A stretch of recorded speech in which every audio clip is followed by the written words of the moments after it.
The heavy slamming against my front entryway commenced precisely at 13 minutes before 10 o'clock on a Tuesday evening, and that exact moment is burned into my mind because I was staring directly at the digital display of the microwave when the initial impact rattled the framework. Unlock this entryway right now. You have completely devastated every single thing. Andrew's tone fractured as he shouted that final word, sounding incredibly strained and panicked, which was entirely uncharacteristic of the man I had exchanged vows with nearly 2 decades ago. I remained motionless in my central corridor, folding my arms tightly and leaning my shoulders against the chilly plaster partition, refusing to advance even a single step toward that entrance. Merely 72 hours before this occurred, I was still under the impression that my relationship was something worth fighting for. My name is Megan Brooks. I am currently 42 years of age, and I oversee the organization of medical documentation for a healthcare network based in Nashville, Tennessee. This line of work taught me long before this crisis unfolded that formal documentation never distorts the facts, even when individuals choose to misrepresent reality. I had committed 19 full years of my life to my marriage with Andrew, a person who had established a residential remodeling enterprise out of nothing more than a personal vehicle and a basic collection of implements. For the vast majority of that time, I felt an immense sense of respect for his achievements and for the life we were constructing. I genuinely believed that we represented the sort of partners who consistently showed up during difficult times. Maintaining a mutual understanding that marriage required both individuals to shoulder the burdens whenever life became overwhelming. I discovered just how deeply mistaken I was on a particular Saturday morning while standing inside a medical facility corridor that gave off a strong scent of cleaning chemicals and over-roasted coffee beans. Observing my mother's complexion fade into a dull gray hue. Helen Carter is 68 years old. She raised my sister Rachel and me entirely by herself following the passing of my father, working consecutive shifts at a local eatery for numerous years before she finally stepped away from employment with nothing to show for it but a modest monthly retirement payment and her personal dignity. She had never requested assistance from me for a single thing throughout her entire life. Consequently, when my phone rang that morning and her voice sounded incredibly frail and unfamiliar as she explained that she was struggling to draw air into her lungs, I abandoned everything I was doing and navigated my vehicle to her residence with such urgency that I nearly drove past the turn onto her block. By the time the emergency medical personnel managed to stabilize her condition and the attending heart specialist guided me into a private consultation room equipped with his medical board and his carefully measured professional tone, I was already fully aware that the situation was critical. A cardiac valve replacement operation was required, he informed me. It was an urgent matter, not quite an absolute immediate emergency, but close enough that postponing the procedure was not a viable choice. Right after that, he presented the financial figure that completely upended our lives. A total of $6,200 had to be provided up front before the facility would even place the operation on the hospital calendar, covering the insurance deductible and the required copayment simultaneously, because that is precisely how the medical insurance system functions when an individual has spent their entire existence barely managing to stay afloat financially. I did not possess that amount of money. It was not available as liquid cash inside any of my personal accounts, at least not without dipping into resources that I absolutely could not disturb. However, Andrew and I possessed it collectively, or at least that is what I assumed to be true. We had just recently finalized the purchase contract on a waterfront residence situated up by Old Hickory, an acquisition he continuously designated as a long-term family asset. It was exactly the kind of financial transaction that caused him to straighten his posture and speak with an elevated sense of pride whenever he brought it up during evening meals. I distinctly recall standing right there in that medical facility corridor with my mother's clinical documentation held tightly in my hands, thinking that this exact scenario was the entire purpose of building a life together. You construct a firm foundation alongside someone so that when unexpected disasters shake your world, you possess a secure space to plant your feet. With that thought in mind, I placed a call to him. He answered the line on the third audible signal, and I could clearly detect the audio from a television set playing in the background, specifically the distinct buzzer sound from a television quiz program. I informed him about my mother's critical state, the necessity of the upcoming surgical procedure, and the exact financial demand. I deliberately maintained an unshakable composure in my delivery because that is exactly how I operate. I remain completely functional. I handle complications. I absolutely refuse to experience an emotional collapse in the middle of a hospital corridor. I inquired whether we could withdraw the necessary funds from our accumulated savings account just as a temporary measure until I could formulate a more permanent, long-term resolution. An absolute silence followed my request. A notably prolonged silence. "We literally just finalized the acquisition of the waterfront property," he stated, speaking in a manner that suggested I had completely lost track of reality, as if I were the individual who was behaving completely unreasonably. "Discover a way to handle this dilemma on your own accord." I let out an abrupt, cynical chuckle, a single short gasp of pure astonishment, because I was thoroughly convinced that I must have heard his words incorrectly. Surely my spouse of nearly 2 decades had not just explicitly commanded me to manage my critically ill mother's cardiac operation entirely by myself, a mere 3 days after we had authorized the legal documentation for a secondary luxury property. Yet before I could formulate any response to his statement, I detected the distinct sound of clothing shifting and the telephone being transferred to a different individual. Suddenly, Carol's voice filled the line, my mother-in-law, possessing a tone as cutting as a kitchen blade, even when she attempted to project an aura of logical reasoning. "Cease contacting my son," she demanded harsh words through the line. "Direct your financial inquiries toward your own side of the family." Right after that statement, the connection went completely silent. I remained standing completely still, gripping my mobile device while the medical facility's overhead lighting emitted a continuous, low hum above me.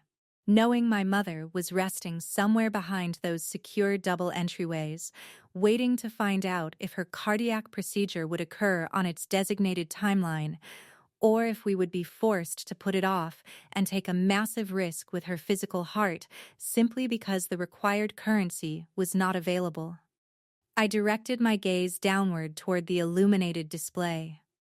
Reviewing the communication history, which explicitly detailed a connection with Andrew lasting 3 minutes and 12 seconds, and right then, a sensation inside my chest became incredibly quiet and entirely frozen. 19 full years. A pair of children whom we had nurtured and guided until they departed to establish their own separate paths. Every single yearly celebration dinner, every single late-night hour when his enterprise hovered on the brink of collapse, and I voluntarily took on additional employment rotations to maintain our financial stability. Every single instance where I convinced myself that genuine affection meant showing up even when the circumstances were completely disruptive. Within the span of 3 minutes and 12 seconds, the entire history of our relationship had been compressed into a solitary directive. Discover a way to handle this dilemma on your own accord. I did not shed a single tear. I want to make that point perfectly clear because I recognize that observers would expect me to state that I completely broke down in the middle of that hallway. But I did not do that. What washed over me was far more unusual than standard heartache. It was an absolute sense of transparency. It felt as though a barrier was shutting somewhere deep within my being, operating silently and with absolute finality. The specific kind of sound that an individual only notices due to the complete stillness that follows it. I systematically folded the medical coverage paperwork in my hands until the creased lines became razor sharp, and then I directed my steps back toward the reception area, where my sister Rachel was waiting with her heavy outerwear still draped over her shoulders. For the very first instance throughout the entirety of my marriage, I permitted my mind to process a specific thought completely through to its conclusion. It is entirely possible that I have never actually occupied a place of true importance in his life. I possessed absolutely no inkling, standing right there, that the telephone exchange I had just endured was completely trivial compared to the events that were about to unfold. I had no way of knowing that within a mere 3 days, that very same man would be violently slamming his fists against my primary entry door, screaming at the top of his lungs that I had completely brought about his downfall. I was completely unaware of the things he had been actively concealing from me. I possessed no knowledge regarding the document container that was waiting for me, the written message tucked inside it, or the brief sequence of words that would ultimately redirect the entire course of my existence. The only absolute fact I grasped while standing in that corridor with my mother's surgical future completely unresolved was that I desperately required $6,200, and my spouse had just explicitly informed me that I was entirely on my own. My mother's surgical operation was officially slated for 6 o'clock the following morning, which meant that by whatever means necessary, the funds had to be provided to the facility by the conclusion of the business day. I spent the remainder of that afternoon executing financial assessments that I never wished to perform, reviewing my primary checking balance, examining my sister Rachel's very limited compensation as an educator, and checking a line of credit with a maximum cap that would not even satisfy half of the total requirement. Rachel immediately volunteered every single dollar she possessed without a moment of second guessing, and I felt an immense wave of gratitude for her selflessness. Yet even when we pooled our resources together, we remained short of the target by a margin that I was terrified to state aloud. I was seated in a stiff seating unit inside the preoperative waiting zone at approximately 7 o'clock that evening, staring blankly into space when I caught sight of a recognizable individual walking down the hallway toward my position. William Brooks, my father-in-law, navigated his steps at a noticeably slower pace these days compared to his younger years, but there was an unmistakable sense of intent in his movements that evening, resembling a man who had finalized a difficult choice and refused to allow himself to hesitate. William is 72 years old, a retired certified public accountant. The exact sort of individual who spent 4 decades organizing and correcting the financial records of other people, yet somehow managed to nurture a male child who possessed absolutely no capacity to organize his own moral compass. He and I had consistently maintained a connection built on a quiet, understated mutual respect. He rarely contributed words during large family gatherings, choosing instead to simply observe the room in the precise manner that financial professionals tend to examine everything, documenting specific details that ordinary people completely overlooked. He positioned himself on the seating unit right next to me without uttering a single word and firmly slid an envelope directly into my grip. It felt significantly more substantial than I anticipated. "Do not unseal this document container while you are in this space," he whispered, maintaining a very low tone. "Hold off until you are entirely by yourself." I questioned him regarding the contents, but he merely shook his head from side to side, pressed his hand against mine a single time, and commanded me to focus entirely on the well-being of my mother. Right after that, he stood up from the unit and directed his steps back down that identical hallway, and I distinctly recall thinking that he carried the appearance of an individual walking away from a massive burden that he had been forced to carry for an incredibly extended period of time. I did not follow his instructions regarding waiting. I immediately navigated to the public restroom located further down the corridor, turned the locking mechanism on the entry door, and unsealed the paper container with fingers that were visibly trembling. Positioned inside was an official bank check drawn for exactly $6,200, calculated down to the precise cent of what the medical facility demanded. Tucked directly beneath that check was a solitary piece of paper covered in William's highly precise traditional handwriting style. Andrew has been actively deceiving you for a long sequence of years. Do not place any faith in anything regarding that waterfront property. I truly ought to have revealed this to you much sooner than today. Please forgive me. I reviewed those written words 3 consecutive times. With every single reading, the words seemed to lose meaning and gain meaning simultaneously. They lost meaning because I lacked the capacity to fully comprehend what they were pointing toward, yet they gained meaning because I grasped deep within my intuition that they represented something absolutely monumental. I successfully delivered the bank check to the registration department prior to the final cutoff time. My mother was taken into the surgical suite the following morning precisely as planned, and I sat in that identical reception space for a duration of 4 hours that felt more like 40, continuously watching the digital status monitor refresh its data from the operating stage to the closing stage, and finally to the post-anesthesia care unit. When the medical specialist finally stepped out into the waiting space, still clad in his protective operating garments, and informed me that the cardiac valve replacement had been executed flawlessly, I placed my palms over my face and permitted myself to shed tears for the very first instance in 3 days, experiencing a release not driven by terror anymore, but by a sense of comfort so intense it felt physically painful. William returned to the facility that afternoon, positioning himself a few units down the row, waiting patiently for my return after I had seen my mother properly arranged in her recovery space. He refrained from speaking initially. He simply extended a paper container filled with low-quality coffee from the automated dispenser and allowed me to sit quietly with it. "I am so incredibly grateful," I eventually muttered, referencing the financial check. "I honestly have no idea how to properly."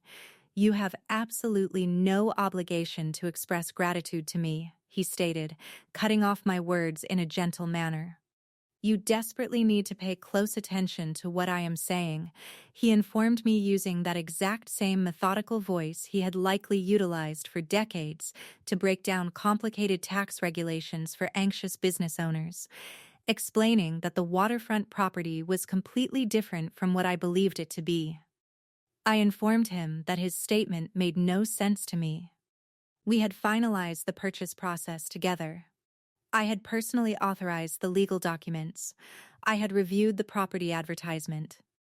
"Did you ever physically lay eyes on the actual property deed?" he inquired. I had not.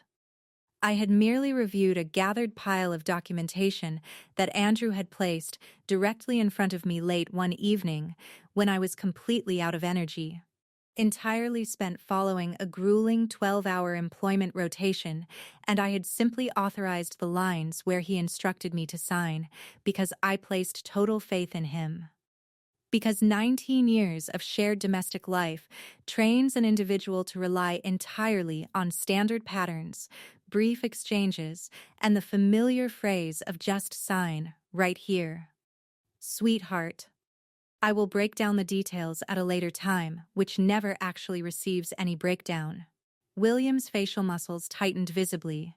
For a brief moment, he bore the look of an individual supporting a weight so immense that it had physically started to alter his posture. "He never held the slightest intention of allowing you to possess any legal share of that property," he uttered in a low tone.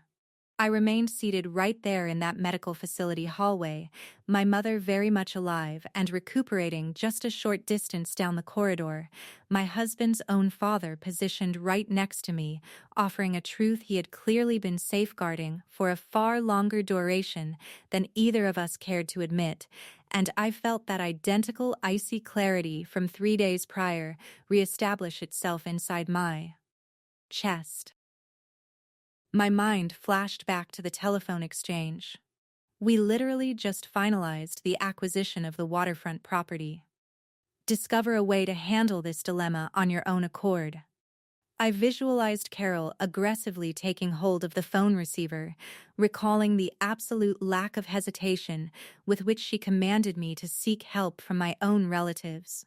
As if my immediate family and his immediate family had never actually represented the exact same entity. I fixed my gaze on William and presented the only inquiry that carried any true significance. What other pieces of information am I completely blind to? He did not provide a rapid response. He simply stared downward at his fingers clasped tightly together in his lap, the hands of an older professional kept completely steady by decades of managing mathematical columns, financial values, and the confidential matters of other individuals.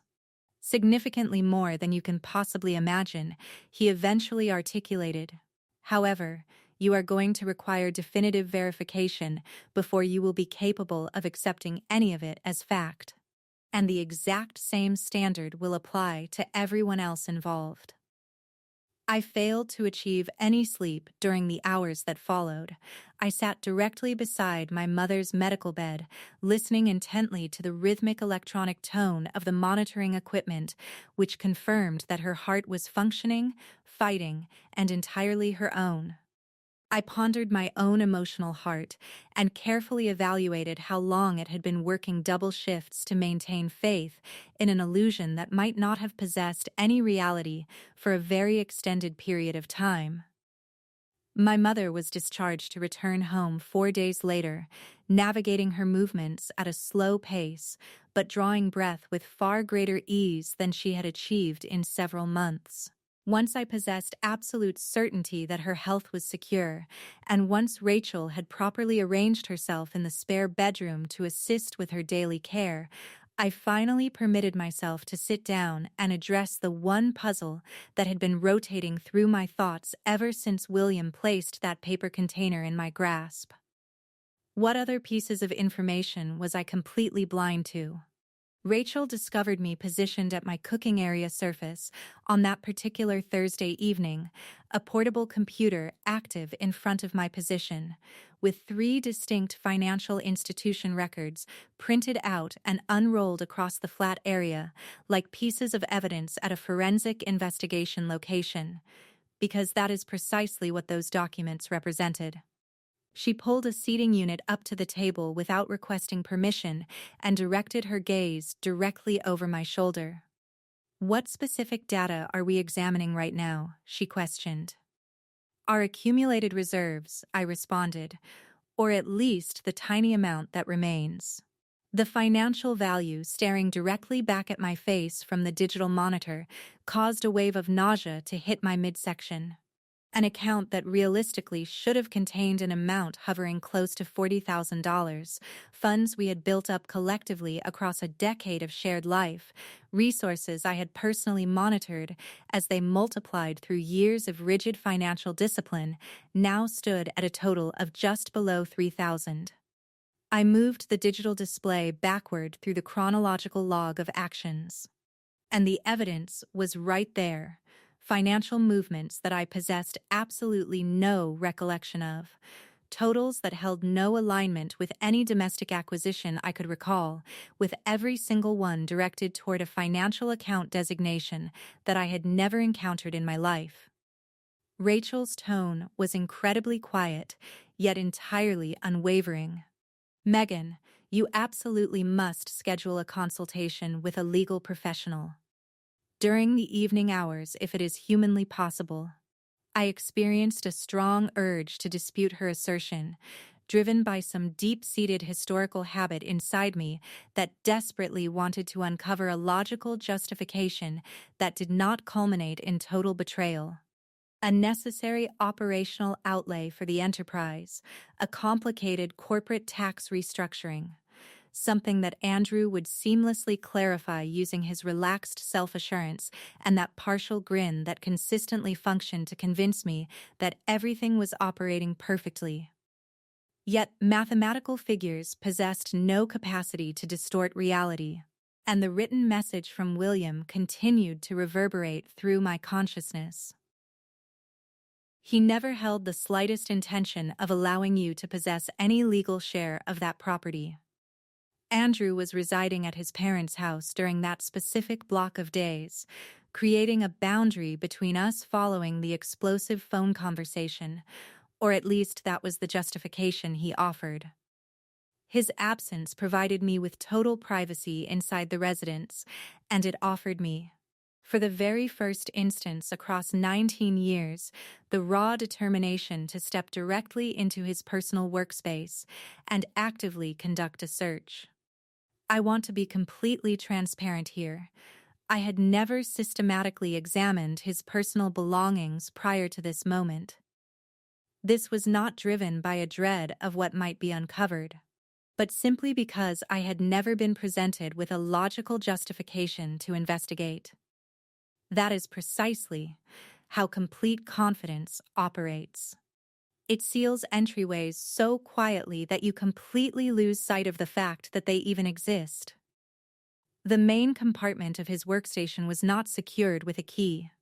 It was not even completely shut, remaining just slightly unsealed as if he had departed in an absolute rush and never returned to properly organize the contents.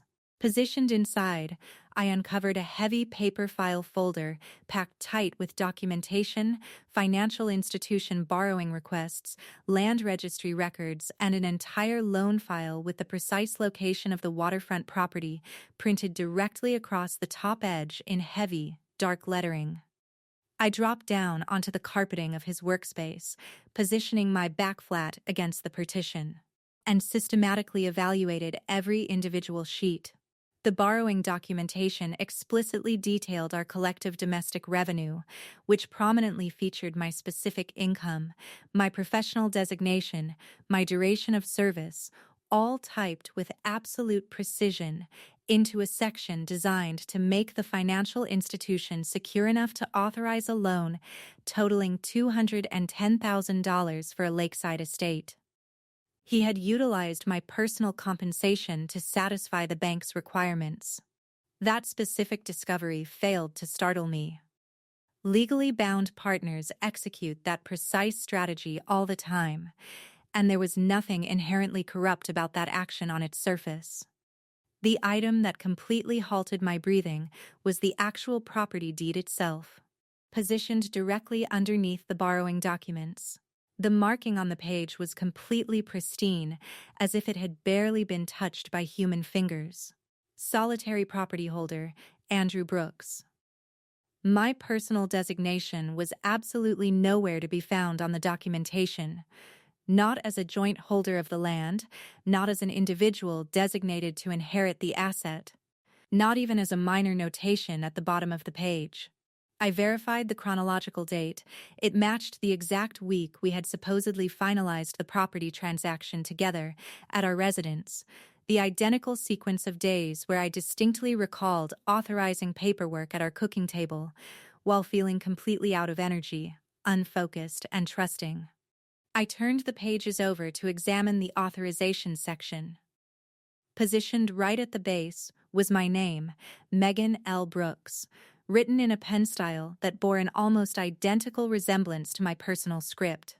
It featured the exact same minor upward tilt on the first letter, the identical loop that I consistently execute on the middle initial. My gaze shifted across the text at a measured pace, utilizing the precise methods I had mastered while evaluating clinical records at the healthcare facility, identifying inconsistencies in patient documentation for a living, conditioned to notice when an item appeared correct but failed to actually be correct. The physical weight applied to the pen was completely wrong. My personal script consistently initiates with a very delicate touch and accumulates physical mass toward the conclusion, a permanent routine developed from years of validating medical records at a rapid pace. This specific script maintained an absolutely uniform weight throughout the entire name, written in a highly deliberate, painstaking manner. The signature of a separate individual actively attempting to mirror my handwriting rather than originating from my own hand. I remained seated on that workspace floor for a very extended block of time, holding the land deed directly in my lap while experiencing a permanent adjustment occur deep within my chest. It was no longer a sensation of pure disbelief. Disbelief had already arrived and departed alongside the initial phone exchange, the delivery of the envelope, and the discovery of the depleted reserves. This represented an emotion that was far more rigid and focused, the sensation of observing the absolute final piece of a complex picture slide into place, revealing a reality that I desperately wished to avoid seeing, yet possessed absolutely no capacity to wipe from my memory. A separate individual had forged my designation on an official legal framework. A separate individual had actively exploited my personal compensation to guarantee a financial loan that I was never intended to derive any value from. A separate individual had constructed an entire real estate asset, an entire covert existence, directly upon the bedrock of my total confidence, and had subsequently commanded me to handle my mother's critical cardiac operation entirely by myself because he had just exhausted our collective resources on a lakeside property that legally held absolutely no connection to my existence whatsoever. I captured digital photographs of every individual page using my mobile device before I returned the file folder to the exact location where I had initially discovered it. The borders were perfectly squared up, and the compartment was left just slightly unsealed in the precise manner it had been found. I desperately wanted to prevent him from realizing that I had reviewed the documentation. At least not until I grasped with absolute certainty exactly what kind of situation I was navigating. During the evening hours of that night, I placed a call to Laura Bennett, a legal specialist focused on domestic issues and corporate asset deception, whom a work associate at the medical facility had strongly suggested years prior for a completely separate matter. I recorded a verbal communication requesting the most immediate open consultation block she possessed. Right after that, I sat inside my unlit central space, holding my mobile device in my hand, and directed my gaze one final time toward the digital photograph of that authorization, my personal designation written out by the painstaking hand of a separate individual. I grasped fully that whatever breakdown was occurring within my relationship was no longer confined to a lakeside property or an offensive phone exchange. It centered entirely around the exact duration of time I had been actively deceived and the immense volume of additional information that I remained completely blind to. William placed a call to my device 48 hours later, early on a Saturday morning, with his delivery carrying an absolute sense of immediacy that I had never detected from him in all my years of knowing him.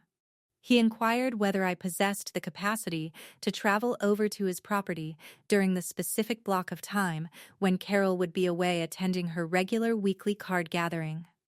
I informed him that I could easily arrive at his location within 20 minutes, and I satisfied that timeline. He greeted me at the secondary entryway rather than the primary front entrance, an action that communicated to me before he even uttered a syllable that whatever this situation involved, he was desperate to prevent Carol from arriving home in the middle of it. He guided my steps directly through the cooking space and out into the vehicle enclosure, where a single uncovered light source suspended from the overhead framework illuminated rows of organized storage units lining the back wall, each carefully marked in his precise accountant script: taxes 2015, warranties, William, medical, he extracted a solitary storage unit down from an elevated shelf. One that featured absolutely no descriptive markings on its exterior, and positioned it flat on the work table situated between the two of us. Andrew explicitly requested that I safeguard this container for him a handful of years back, he remarked, keeping his delivery very low. He informed me that it represented extra documentation from his commercial workspace, nothing carrying any true value. I never encountered a single reason to unseal it until the events of this week. Arranged inside were document folders held in an incredibly organized fashion, completely contradicting Andrew's assertion that the box contained nothing more than unneeded clutter, historical tax documentation extending back nearly 10 years, land borrowing records, commercial account books from his remodeling enterprise, and a substantial gathering of printed electronic communications. William had clearly already systematically examined a portion of the materials. Multiple sheets featured small, colorful markers attached to the borders, with his personal handwriting explicitly documenting specific calendar dates and names. I initiated my search with the electronic communications because a specific detail in the way William actively avoided meeting my gaze informed me that the true significance of this container was located right there. The vast majority of the pages represented standard daily exchanges with his wealth management advisor, an individual designated as Greg Purcell, centering around commercial ventures and routine fiscal performance updates. However, a solitary electronic communication sent approximately 3 years in the past caused my fingers to freeze completely against the sheet of paper. The moment Helen departs this life, Megan will come into possession of the residential property. We will execute a complete refinancing action at that specific juncture and merge those assets directly into the lakeside estate. That strategy ought to supply us with a sufficient amount of capital value to scale up the remodeling enterprise without having to disturb our primary operational balances. I processed those written words 2 consecutive times. Then executed a third reading because I desperately required absolute certainty that I was not misinterpreting the phrasing, that the text was not somehow shaping itself into something less horrific than the actual message it conveyed. My legal spouse had written out in plain, unambiguous terms to his financial representative an entire corporate expansion strategy constructed directly around the physical demise of my mother. This was not a discussion of her health complications or her mortality in the general abstract manner that we all universally accept that our parents will eventually depart this life. This was a highly precise, mathematically timed orchestration tied directly to the moment she ceased breathing. A plan engineered explicitly to harvest financial value from a residential structure that she had sacrificed her entire existence to fully own. He has been systematically orchestrating this strategy for a long sequence of years, William uttered in a very low tone, carefully evaluating the expressions on my face. I initially uncovered this document folder 18 months ago. I truly ought to have brought it to your attention at that exact moment. What was your rationale for keeping it hidden? I questioned, making absolutely no effort to mask the sharp edge cutting through my delivery. William positioned his body down onto an aged wooden stool situated near the work table, carrying a physical appearance that looked far older than I had ever observed throughout my life, looking significantly more worn down than a standard 72-year-old. Driven by the fact that he is my own male child, he articulated. I continuously managed to convince myself that he would alter his behavior, that this represented nothing more than a temporary phase, that the immense strain of running the enterprise was clouding his judgment, and that once the business operations achieved stability, he would return to being the individual I had spent my life raising. He slowly moved his head from side to side. I was completely mistaken in my judgment.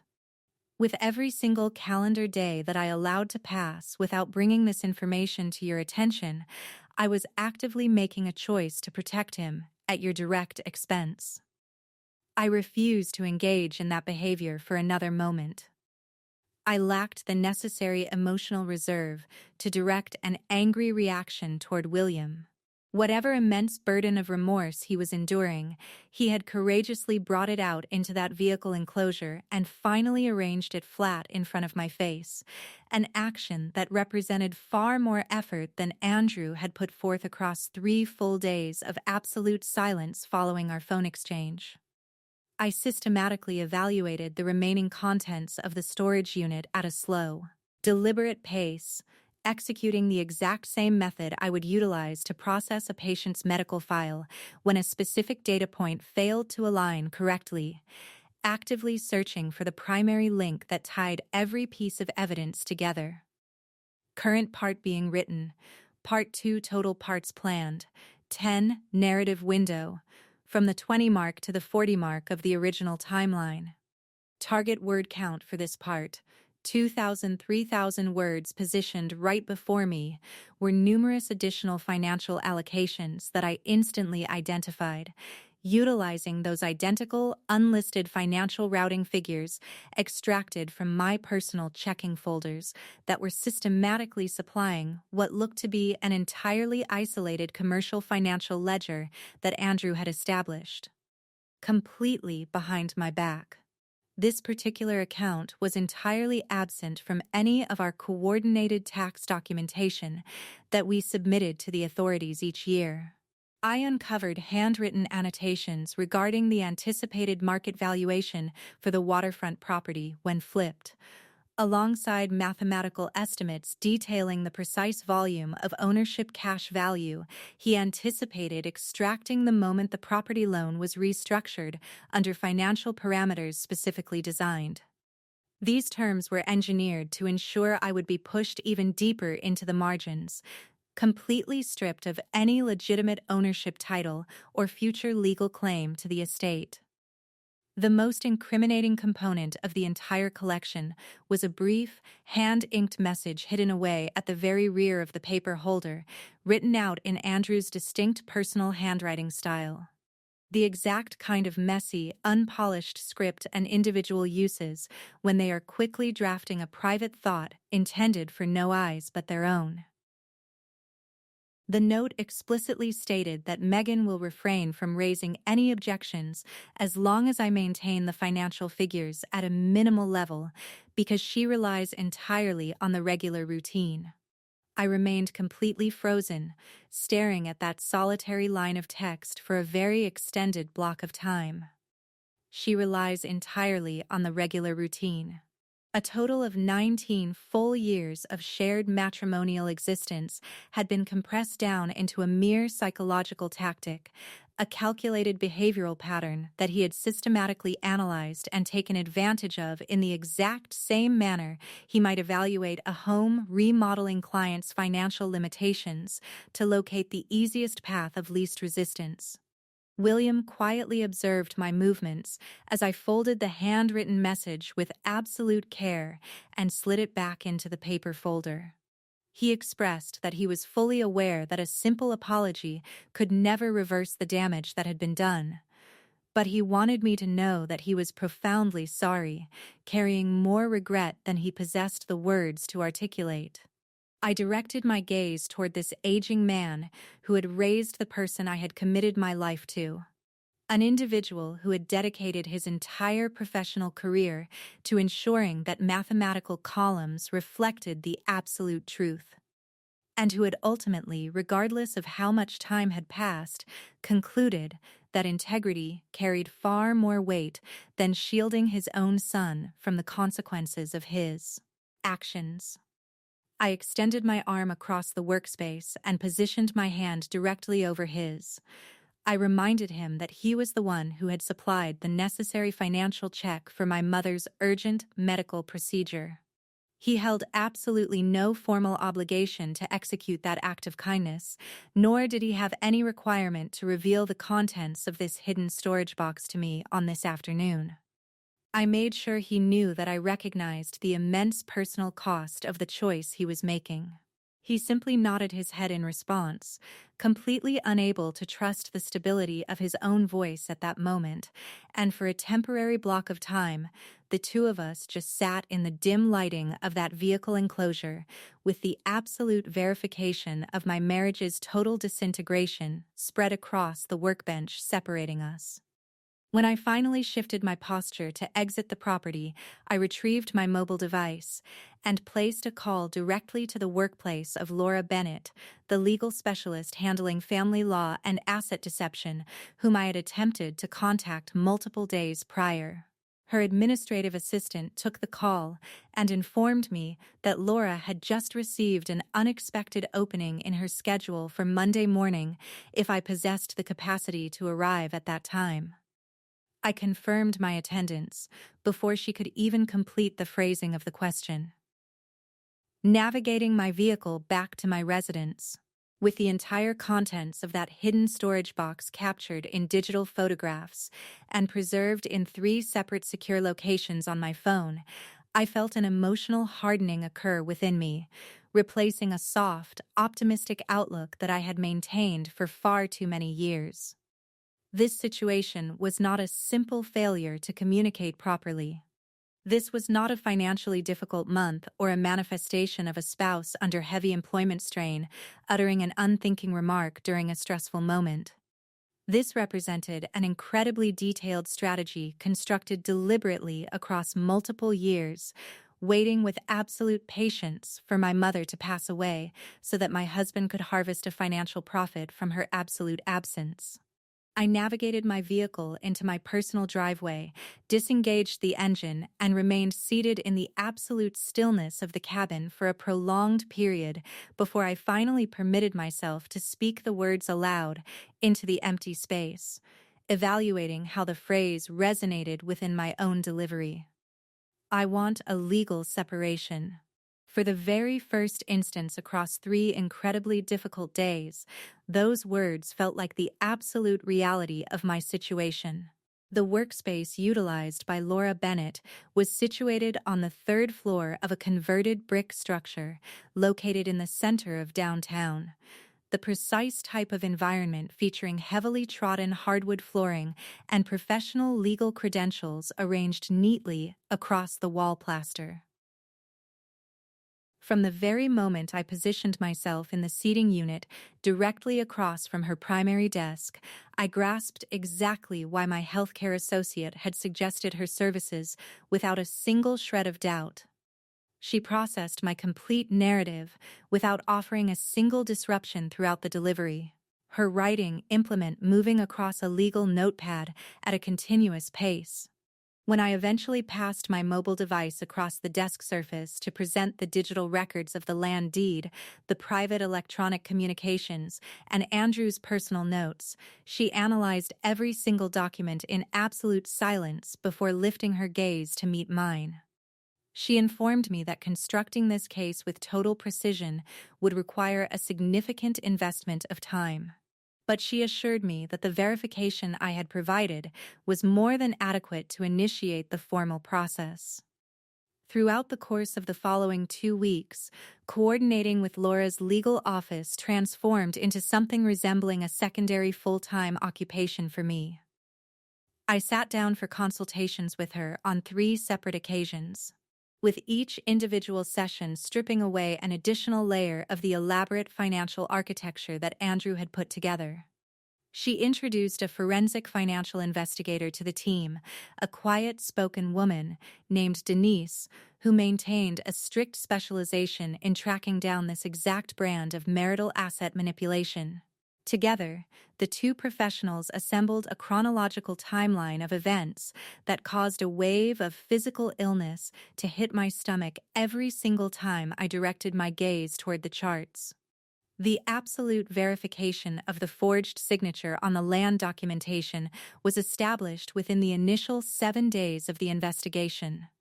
A certified document examiner retained by Laura's office executed a comprehensive comparison between my authentic signature styles and the marking positioned on the property loan paperwork, uncovering structural variations that were substantial enough to formally justify an expanded legal inquiry, which was simply the professional terminology for the reality I had already grasped deep within my own intuition.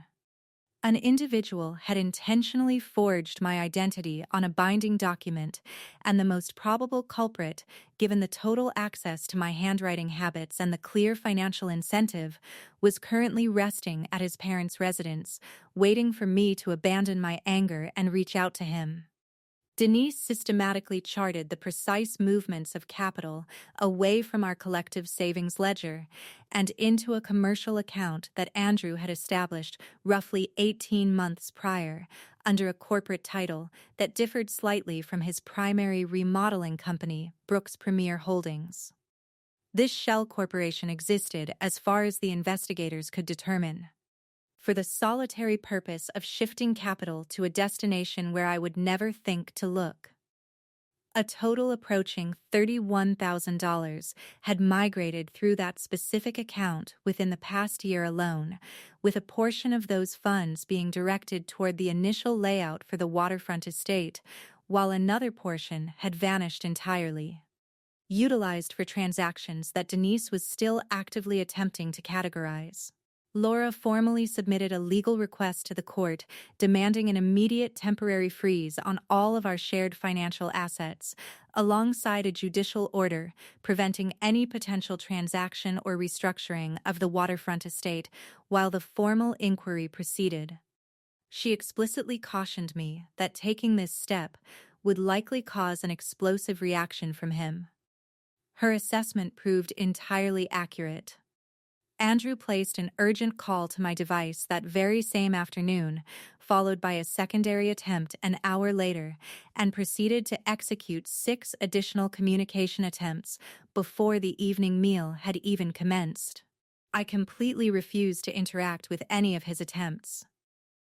By the conclusion of that initial week, my device's communication log explicitly detailed more than 40 ignored calls, accompanied by an assortment of text updates that shifted erratically from absolute fury to expressions that closely resembled desperate pleading.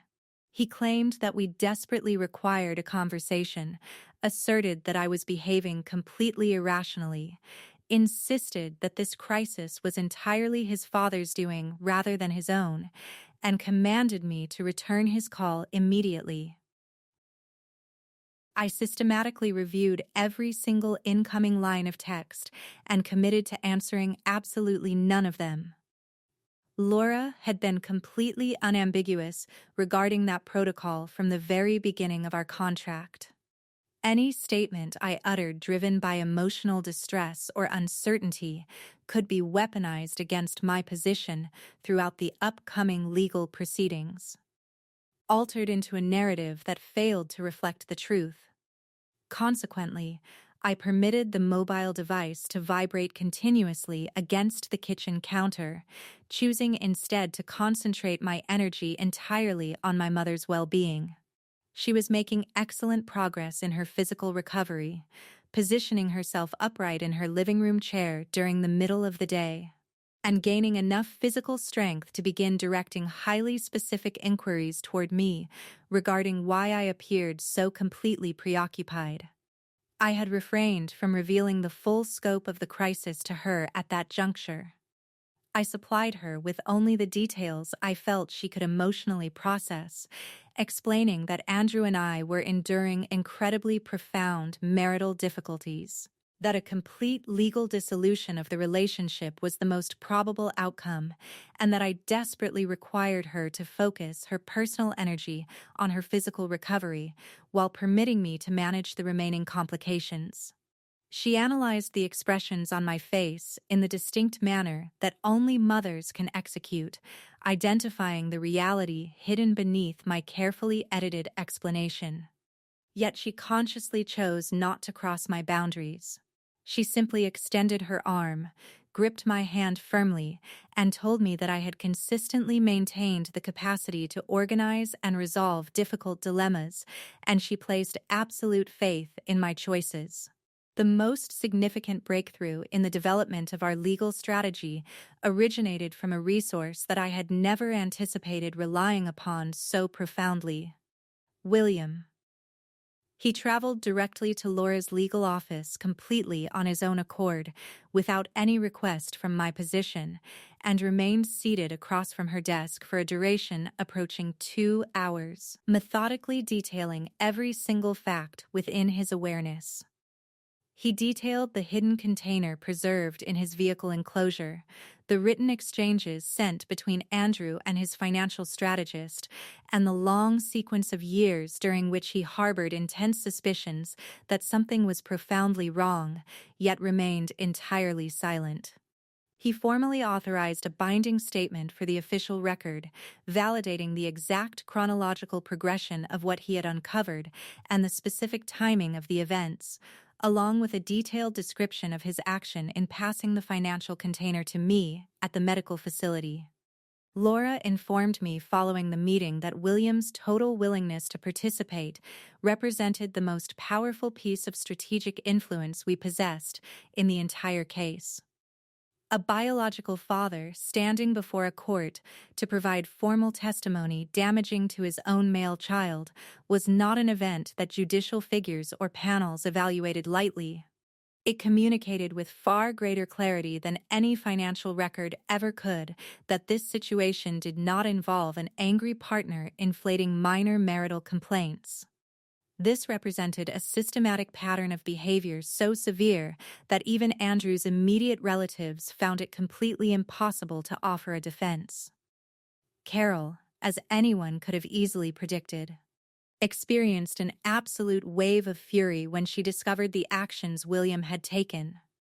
I received information regarding her reaction through a secondary channel, specifically from William himself, who placed a call to me late one evening, sounding completely drained of physical energy, yet lighter than he had resonated in a long sequence of weeks.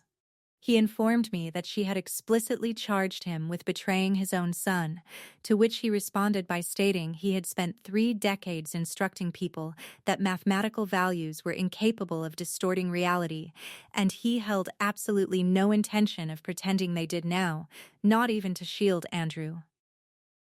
I questioned him regarding how he was managing his personal well-being, harboring a genuine sense of worry for his situation despite the chaos.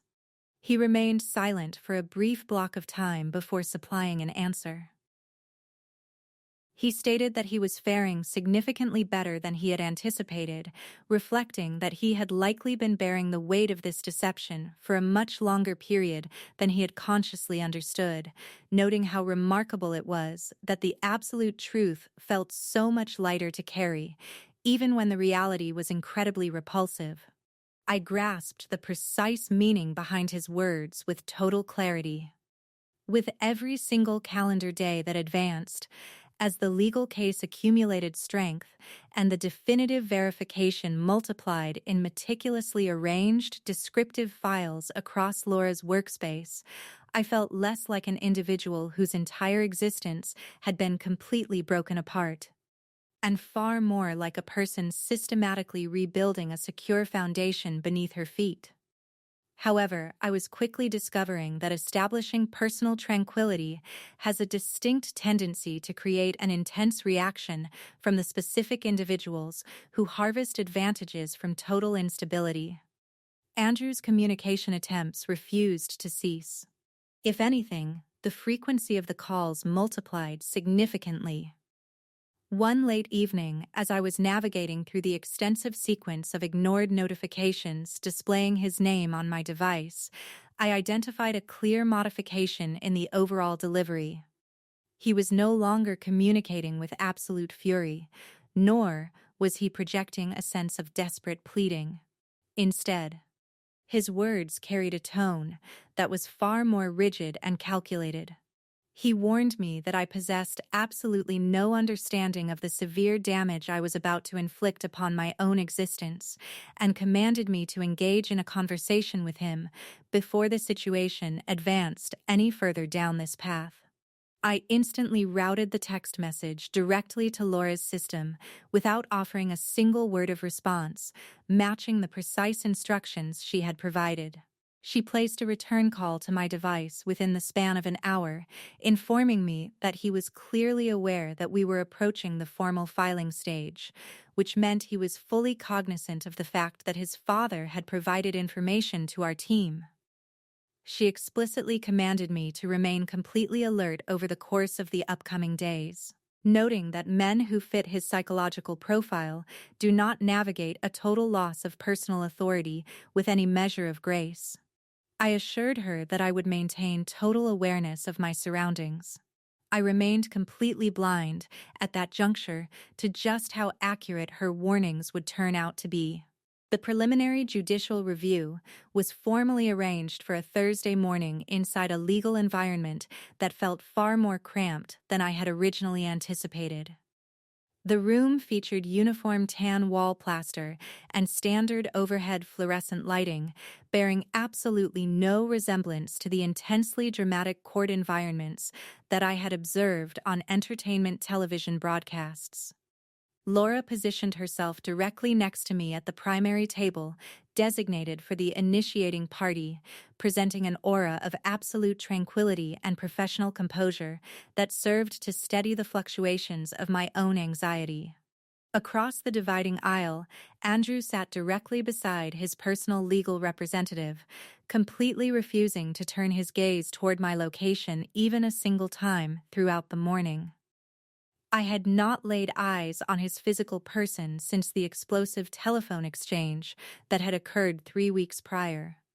He bore a noticeably thinner appearance, his jaw muscles kept under intense contraction, presenting the image of a man completely coming apart under the weight of a confrontation he had never envisioned facing. A specific part of my being, some tiny, unyielding fragment that I had not completely purged from my heart, still experienced a dull ache at the mere sight of his form. A total of 19 years of shared history does not simply vanish into thin air the very moment the absolute reality of a situation finally presents itself. However, that specific ache sat completely overshadowed by an immensely more powerful internal sensation, an absolute wave of clarity accompanied by an unshakable sense of determination. Laura initiated the proceedings by formally introducing the comprehensive assessment compiled by our forensic financial investigator, methodically guiding the judicial official through every single transaction routed into Brooks Premier Holdings, the secret shell account Andrew had utilized to systematically drain capital away from our collective savings reserves over the course of nearly 2 full years. Denise advanced to the formal speaking location and clarified in highly precise, calm, and measured language exactly how the capital had been migrated, the specific destinations where those resources had been deposited, and how the precise timing of those individual movements corresponded perfectly with substantial cash outlays required for the waterfront estate. Following her testimony, the professional document analyst advanced to the stand, providing formal confirmation that the signature positioned on the land borrowing paperwork displayed clear and measurable structural variations when evaluated against my verified handwriting samples. These variations were substantial enough, in her expert opinion, to establish a high probability of total forgery. Andrew's legal representative attempted to challenge her conclusions, trying to argue that an individual's handwriting naturally undergoes standard modifications across the passage of time. But the document analyst refused to yield an inch of ground, carefully explaining pressure variables and the specific geometry of letter creation to the judicial official with the absolute patience of a professional who had executed this exact procedure 100 times throughout her career. The introduction of the written electronic communication was the precise instance where I detected an absolute shift in the atmosphere of the room. Laura read the contents of the message aloud to the court, utilizing a slow, highly deliberate pace to ensure that every single word carried its full emotional and legal weight. The moment Helen departs this life, Megan will come into possession of the residential property, she read, continuing with the details regarding executing a complete refinancing action at that specific juncture and merging those assets directly into the lakeside estate. I carefully monitored the expressions on the judicial official's face as the words were delivered, identifying a sudden tightening around the skin of her eyes, the distinct look of an individual completely re-evaluating every assumption she had previously formed regarding the man seated at the defense table.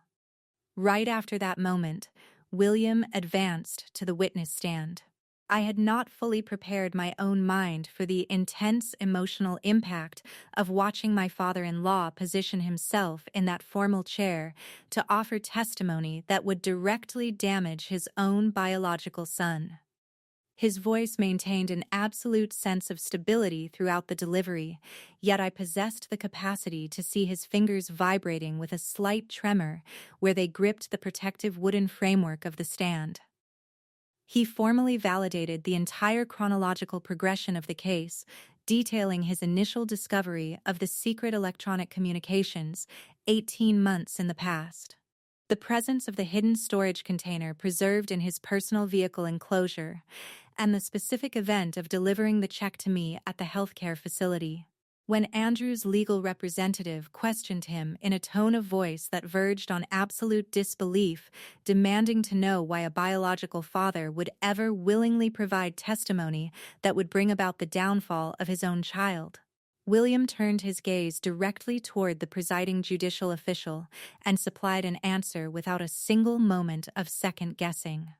He stated that his son had deliberately attempted to construct the entire foundation of his personal future upon the complete exploitation of his daughter-in-law's total confidence, alongside the deeply personal grief of his own grandson's mother. He reminded the court that he had dedicated his entire professional career to ensuring that mathematical values reflected the absolute truth, and he held no intention of abandoning that commitment simply because the reality of the situation was highly inconvenient for his own family members. The entire courtroom fell into a state of absolute silence for a brief block of time following the conclusion of his statement. Even Andrew's personal legal representative appeared to pause momentarily to collect himself before attempting to advance the questioning.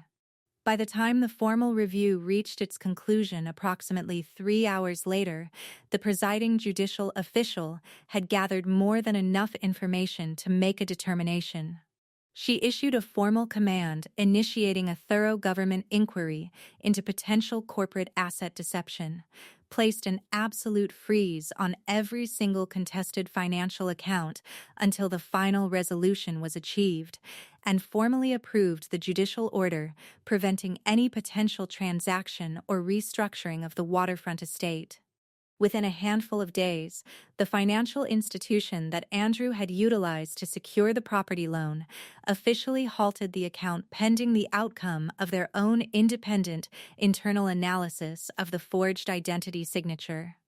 And his commercial line of operational credit, which, as the investigation later revealed, was intimately tied to some of those identical falsified financial records, was completely canceled. I received details through Laura, who had gathered the information directly from the opposing legal team, that Andrew's residential remodeling enterprise was already enduring extreme operational failure under the combined weight of the asset freeze and the total cancellation of his commercial borrowing privileges. Multiple substantial building contracts that he had been relying upon to sustain the business over the course of the upcoming months were being abruptly canceled by the clients. The entire existence he had meticulously constructed upon a foundation of borrowed capital and thoroughly manipulated trust was disintegrating at a rate of speed that appeared to catch even him completely off guard. I want to be completely honest regarding my emotions during this period. I did not experience a single shred of triumphal satisfaction as I watched these events unfold. There was absolutely no sense of joy in observing a man whom I had deeply loved for 19 full years lose every single component of his life piece by piece, even an individual who had systematically deceived me, forged my identity on legal documentation, and orchestrated an entire business strategy around the physical demise of my mother, as if her life represented nothing more than a simple entry line on a corporate balance sheet. The feeling that occupied my heart instead was something far more quiet and subdued. The specific, profound exhaustion that arrives when an individual is finally believed by the world of watching a legal structure engineered to shield innocent people actually perform its designated function with absolute precision. Carol placed 2 separate calls to my device during the course of that week, her tone cutting with an intense wave of fury that possessed absolutely no other outlet now that William had consciously chosen to position himself on my side of the conflict. She explicitly charged me with completely breaking her family apart, of turning her husband into an enemy of her own son, and of harboring far more concern for financial assets than for 19 full years of shared matrimonial existence. I permitted her to finish the delivery of her statements on both occasions without offering a single disruption, and on both occasions, I simply provided the exact same response before severing the telephone connection. I told her that Andrew had completely destroyed this family long before I ever uncovered the verification of his actions, and clarified that I had simply stopped pretending that I was blind to the reality. Andrew, for his quadrant of the conflict, entered a state of absolute silence for 2 full days following the conclusion of the judicial review. An uncharacteristic lack of communication that Laura explicitly cautioned me to treat with an immense amount of suspicion. She explained over the phone that individuals who match his specific behavioral profile never enter a state of silence because they have accepted their own total failure, noting that they go quiet for the solitary purpose of organizing a new strategic approach. Her assessment was validated almost immediately. On the 3rd evening following the court date, my mobile device suddenly illuminated with his name displayed across the screen at approximately 11 o'clock. When I consciously refused to pick up the call, the communication attempts persisted one after another in rapid succession, arriving at a faster pace and carrying far more intense fury than any of his previous attempts. I adjusted the settings on my mobile device to complete silence and positioned it face down upon my personal bedside table. Yet I found it completely impossible to transition into an absolute state of sleep, as some deeply ingrained historical routine within my consciousness remained active, listening intently for the distinct audio of his vehicle navigating into our driveway. I did not have to endure a long wait to discover if that instinct was entirely accurate. The violent pounding against the entryway commenced precisely at 13 minutes before 10 o'clock on that Tuesday evening, and by the absolute instant I identified the specific rhythm of the impact, hard, erratic, and completely consumed by fury, I already grasped with total certainty exactly who was positioning his frame on the exterior side of my door. "Unlock this entryway right now. You have completely devastated every single thing," he screamed. I remained motionless in my central corridor, folding my arms tightly and leaning my shoulders against the chilly plaster partition in the exact geographical location where this entire narrative originally initiated.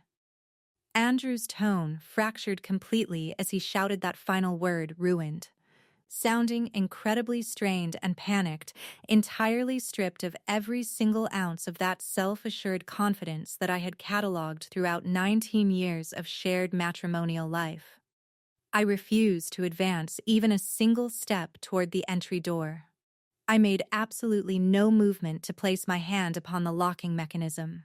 Instead, I retrieved my mobile device from my pocket and engaged the digital recording function, matching the precise protocol that Laura had commanded me to execute if this exact scenario ever materialized. I spoke through the solid wood of the door, keeping my delivery completely level and devoid of emotion, informing Andrew that he desperately needed to depart the property immediately. He shouted back through the barrier, accusing me of freezing his financial accounts, stating that his own biological father had completely abandoned him, and demanding to know if I possessed any true understanding of the immense destruction I had inflicted upon his commercial enterprise. His fist impacted the wood of the door a secondary time, delivering a blow that was significantly more powerful than the initial strike. He demanded to know what specific materials his father had transferred to my possession, screaming an inquiry regarding what items were concealed inside the storage container that William had been safeguarding. I instantly identified the single question that he completely failed to ask throughout his entire display. He did not offer a single inquiry regarding how my mother was progressing in her physical recovery. He did not voice a single concern regarding whether I felt safe inside a residential structure that he was currently attempting to violently breach, utilizing the sheer force of his voice, if not yet the physical strength of his hands. Across 3 full weeks of complete domestic collapse, his solitary concern centered entirely around the specific nature of the verification I held against his character. Navigate your way back to your location, Andrew, I stated firmly through the barrier, informing him that the emergency authorities had already been contacted and were currently routing their vehicles toward the residence. I had placed the call to the emergency system the absolute split second I detected the distinct audio of his truck operating inside my driveway. Driven by a deep-seated survival pattern that engaged long before my conscious thoughts could even categorize the situation. However, it was not the audio of emergency vehicle alerts that ultimately terminated his violent display. It was the sudden illumination of vehicle highlights cutting across the grass of my front yard as a secondary automobile navigated into the driveway, positioning itself directly behind his truck, and William emerged from the cabin, navigating his steps at a rate of speed that I had not observed from his frame in a long sequence of months. Andrew, William's voice resonated through the dark air, carrying an unshakable stability that caused Andrew to freeze completely in the middle of his next striking motion. Terminate this behavior immediately. Andrew shifted his physical posture, and for the very first instant since this entire conflict had initiated, I observed father and biological son stand face to face with absolutely no deceptions remaining between them.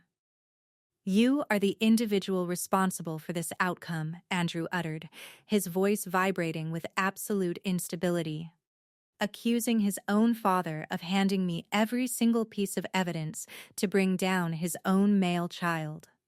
William did not exhibit a single shred of hesitation or retreat from the confrontation. He navigated his steps even closer until his physical frame was positioned directly between Andrew and my primary entry door, an aging man clad in a simple windbreaker who suddenly projected an image that was significantly taller than I had ever observed throughout my years of knowing him. "No," William responded, his delivery incredibly quiet, yet carrying an absolute sense of finality, clarifying that Andrew had completely brought about his own ruin, and noting that he had simply ceased assisting him in concealing the reality. The exterior porch illumination captured the precise moment with total clarity as Andrew's facial structure completely collapsed inward. This transformation was not driven by a sudden wave of genuine remorse, as far as I could determine, but rather by the intense, suffocating fury of a man watching his absolute final justification evaporate into thin air. He separated his lips to articulate an additional statement, but the sudden audio of an emergency patrol vehicle navigating onto our residential street completely cut off his delivery. A pair of law enforcement officers approached the location, maintaining a completely calm and procedural demeanor, and formally commanded Andrew to distance his physical person from the private residence. He directed his gaze toward the entry door one final time, observing William standing completely unwavering directly in front of the barrier, and some internal realization within his consciousness seemed to finally grasp the absolute reality that there was nothing remaining to fight for in this space. He positioned his frame back inside his truck, engaged the engine, and departed the location. I turned the locking mechanism and opened the entry door only after the red illumination of his rear vehicle lights had completely vanished down the block. William remained standing on my exterior porch structure, his shoulders resting at a noticeably lower posture than I had ever catalogued throughout my life, and I immediately moved forward to wrap my arms around his frame in a tight embrace that caught both of us completely by surprise. I expressed my deep gratitude to him, thanking him for every single item he had chosen to sacrifice to ensure that the absolute truth was brought to light. I truly ought to have executed this action a long sequence of years ago, he murmured directly into my shoulder, expressing his deep relief that he had finally taken the step while the choice still carried a capacity to make a meaningful difference. The 6 months that rolled forward from that night advanced at a significantly more measured pace than the 3 chaotic weeks that had completely upended my entire existence, matching the precise manner in which the process of systemic healing always moves slower compared to the instantaneous nature of total destruction. The legal dissolution of the marriage achieved absolute finality during the early days of the spring season. The court issued a binding command forcing Andrew to execute a complete sale of the waterfront property, with a massive percentage of the resulting financial proceeds being directed to my position as formal restitution for the fraudulent property loan and the extensive capital he had systematically siphoned away from our collective savings accounts. His commercial remodeling enterprise, already profoundly crippled by the initial asset freeze, never managed to achieve a total recovery from the credit cancellation and the severe destruction to his professional standing that instantly materialized across the local Nashville building network once details began to circulate regarding the forged identity signature on official paperwork. Carol completely terminated all communication attempts with my device, vanishing from my life entirely. William formally initiated his own legal separation proceedings 2 months following the conclusion of our court date, terminating a marital relationship that had spent multiple decades continuously bending and twisting around Carol's rigid desire for total control. He shared a reflection with me one afternoon while the two of us were sharing coffee at my cooking area surface, noting that observing my personal capacity to finally take an unyielding stand for my own well-being had served as a profound reminder to his own consciousness of what it truly felt like to desire something far better than decades of quiet, miserable endurance. My mother achieved a state of total physical recovery.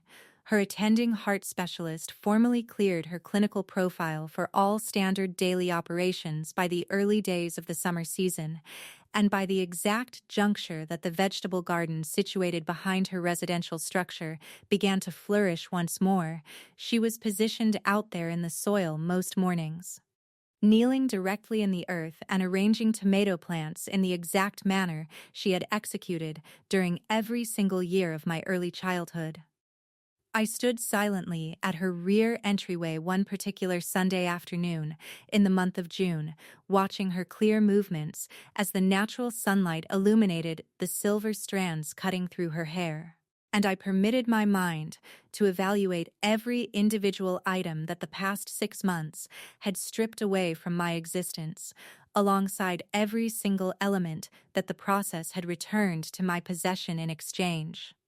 I pondered the reality of signatures written out by hands that were completely foreign to my body, reviewed the memories of electronic communications that systematically orchestrated financial ventures around the moment of her death, and recalled the sound of a telephone exchange that commanded me to handle a crisis entirely on my own accord. Simultaneously, I visualized the absolute reality of a financial check container, a dim vehicle enclosure, a biological father who consciously selected absolute integrity over loyalty to his own bloodline, and a sister who never once displayed a single moment of hesitation before offering every single resource within her possession to safeguard my path. My mother shifted her posture to look toward my location, wiping the damp earth from her fingers and projecting a smile toward my face that she has utilized throughout the entirety of my existence, steady, completely unshakable, and entirely present in the moment. I used to harbor an absolute conviction that genuine affection required an individual to sacrifice every single component of their personal well-being, I remarked to her, positioning my frame down onto the flat wood of the porch, step directly adjacent to her garden plot. Now, I grasp with total clarity that real love is defined entirely by the specific individuals who refuse to abandon your side when existence becomes incredibly complicated. She extended her arm and firmly gripped my hand in the exact same manner she had executed inside that medical facility room multiple months in the past. And the two of us simply remained seated together in the absolute quiet of the afternoon. The specific brand of quiet that finally felt like pure, unadulterated tranquility instead of a manifestation of deep personal loss. If you have chosen to navigate this entire distance alongside me, I want to express my deepest gratitude to you for remaining engaged through every single individual component of this narrative. I still permit my thoughts to revisit the reality of that medical facility hallway sometimes, analyzing the historical version of my identity who stood in that space harboring a complete belief that 19 full years of marriage represented a secure bond that it had never actually possessed in reality. I harbor an absolute hope that, regardless of the geographical location you are viewing this broadcast from tonight, this narrative functioned as a profound reminder to your own consciousness that the absolute truth will consistently discover a path to navigate its way to the surface of existence, even when the process requires the actions of individuals you never anticipated to execute the task. If this story stayed with you, join our community by hitting that like button and subscribing for more quiet, honest stories.